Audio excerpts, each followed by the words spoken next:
बेदम हुए बीमार दवा क्यों नहीं देते? बेदम हुए बीमार दवा क्यों नहीं देते?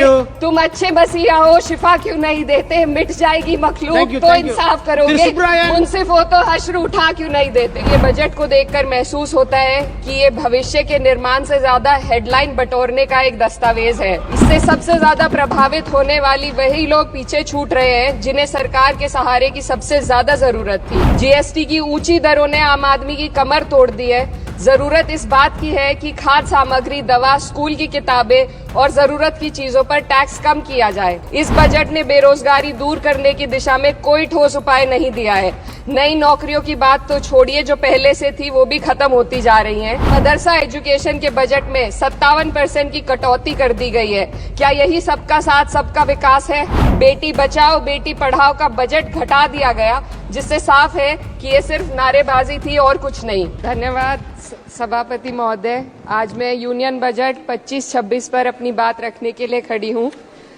भारत के संविधान के आर्टिकल 38 भारत को एक वेलफेयर स्टेट के तौर पर पेश करता है और सरकार की जिम्मेदारी है कि बजट और उससे जुड़ी वेलफेयर स्कीम्स के जरिए इन आर्टिकल्स को हकीकत में लाया जाए। इसलिए यूनियन बजट सिर्फ एक आंकड़ों की किताब नहीं, बल्कि सरकार की प्राथमिकता और वेलफेयर स्टेट के संविधान से जुड़ी वफादारी का आईना है। सरकार की जिम्मेदारी है कि इकोनॉमिक पॉलिसीज, जिनमें बजट भी शामिल है, ऐसी बनाए जाए जो गैर बराबरी को कम कर सके और सबसे ज्यादा गरीब वर्ग को सहारा दे। बजट वो लाइफलाइन है जिससे शिक्षा, स्वास्थ्य, पेयजल, social security, SC, ST, minority, गरीबों की भलाई के लिए स्कीमें चलाई जाती है। मगर ये बजट को देखकर महसूस होता है कि ये भविष्य के निर्माण से ज्यादा हेडलाइन बटोरने का एक दस्तावेज है। इससे सबसे ज्यादा प्रभावित होने वाली वही लोग पीछे छूट रहे हैं जिन्हें सरकार के सहारे की सबसे ज्यादा जरूरत थी। वो किसान जो बढ़ती लागत से परेशान हैं, वो नौजवान जो बेरोजगारी का सामना कर रहे हैं और वो औरतें जो निजामती रुकावटों से जूझ रही हैं और वो गरीब जो महंगाई के बोझ के तले दबे हुए हैं। This government is proudly marketing the income tax exemption of 12 lakhs. But the question is, how many Indians even earn that much to benefit from it? Only 2.2% of Indian population pays direct taxes, whereas no relief has been given in regards to indirect taxes, the burden of which falls on everyone, especially the poor and weaker section of the society. This clearly shows that this is not an inclusive budget. GST की ऊंची दरों ने आम आदमी की कमर तोड़ दी है। जरूरत इस बात की है कि खाद्य सामग्री, दवा, स्कूल की किताबें और जरूरत की चीजों पर टैक्स कम किया जाए। पेट्रोल डीजल पर टैक्स कम करने की कोई कोशिश नहीं हुई, जिसका सीधा असर हर नागरिक पर पड़ता है। आर्टिकल 41 कहता है कि सरकार को ये कोशिश करनी चाहिए कि वो अपनी इकोनॉमिक हालात और रिसोर्सेज के हिसाब से लोगों को रोजगार दे।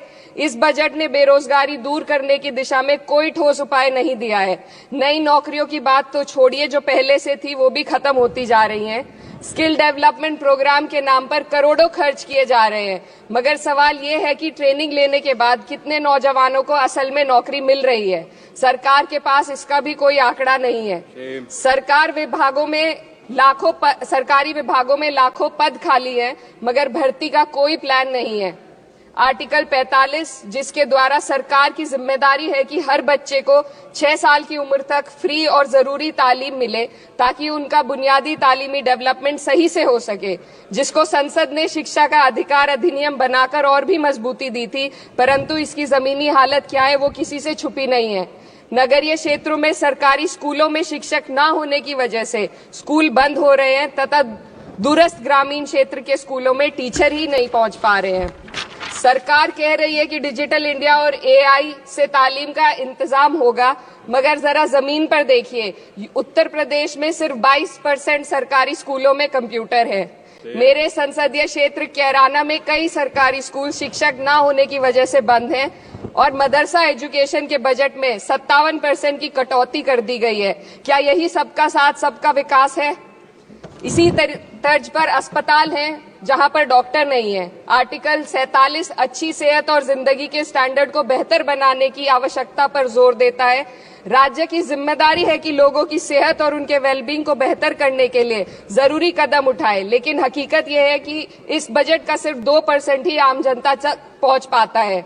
शामली जिले में 84 डॉक्टर की पोस्ट स्वीकृत है, मगर सिर्फ 29 डॉक्टर काम कर रहे हैं और गायनोकोलॉजिस्ट मात्र एक है। दवाइयों की कीमतें बढ़ती जा रही हैं, मगर गरीबों के लिए कोई राहत नहीं है। सरकार ने महिलाओं के लिए बजट बढ़ाने का दावा किया, मगर 81% इसका बजट सिर्फ पोषण योजनाओं में डाला गया है। महिलाओं के रोजगार, उनके इकोनॉमिक इंडिपेंडेंस और सुरक्षा के लिए कोई ठोस योजना नहीं बनाई है। बेटी बचाओ बेटी पढ़ाओ का बजट घटा दिया गया, जिससे साफ है कि ये सिर्फ नारेबाजी थी और कुछ नहीं। किसानों की बदहाली हम सबके सामने है, लगातार चलती आ रही है। 2016 में कहा गया था कि 2022 तक किसानों की आमदनी दोगुनी होगी, मगर 2025 आ गया और एमएसपी पर कोई ठोस गारंटी आज भी दी नहीं गई है। गन्ना किसानों का बकाया अब तक नहीं मिल पा रहा है, और तो और उत्तर प्रदेश में अभी तक गन्ना मूल्य भी तय नहीं किया गया है। डीएपी, यूरिया और खाद की कमी से परेशान किसान आज भी सड़क पर प्रदर्शन कर रहे हैं। मजदूरों के लिए जो सबसे बड़ी योजना मनरेगा थी, सरकार कहती है कि मनरेगा ग्रामीण भारत की रीढ़ है, मगर बजट में कोई भी बढ़ोतरी नहीं मिलना बहुत शर्मसार है।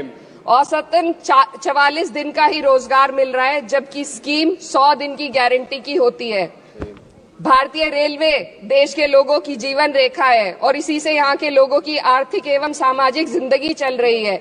देश के हर हिस्से को रेल कनेक्टिविटी से जोड़े जाना सरकार की कल्याणकारी नीति का हिस्सा है। मेरे संसदीय क्षेत्र कैराना के रेलवे से जुड़ी 2 मांगे लंबे समय से लंबित हैं। दिल्ली शामली सहारनपुर रेल लाइन का दोहरीकरण और पानीपत शामली मेरठ लाइन का सर्वे अति शीघ्र ही कराए जाने की बहुत पुरानी मांग को बजट में शामिल किया जाना चाहिए। देश भर में बिजली की दरें बेहद असमान है। उत्तर प्रदेश में ये दरें बहुत ज्यादा हैं। देश भर में एक समान बिजली दरें लागू करने का प्रावधान किया जाए। रिवैम्प योजना में हर घर तक बिजली पहुंचाने के लिए एलटी लाइन बनाने का प्रावधान भी जोड़ा जाए। कृषि उपकरणों व खाद डीएपी को जीएसटी से मुक्त किया जाए।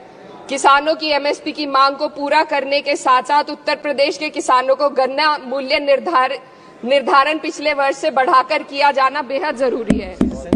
जनपद शामली व मुजफ्फरनगर को एनसीआर में तो शामिल किया गया है, परंतु वहां पर कोई विकास नहीं हुआ तथा उसको कोई भी लाभ नहीं मिला है। वहां के लोग सिर्फ प्रदूषण के बाध्यकारी नियमों से परेशान हैं, इसलिए दोनों जनपदों को एनसीआर की सीमा से बाहर किया जाना चाहिए।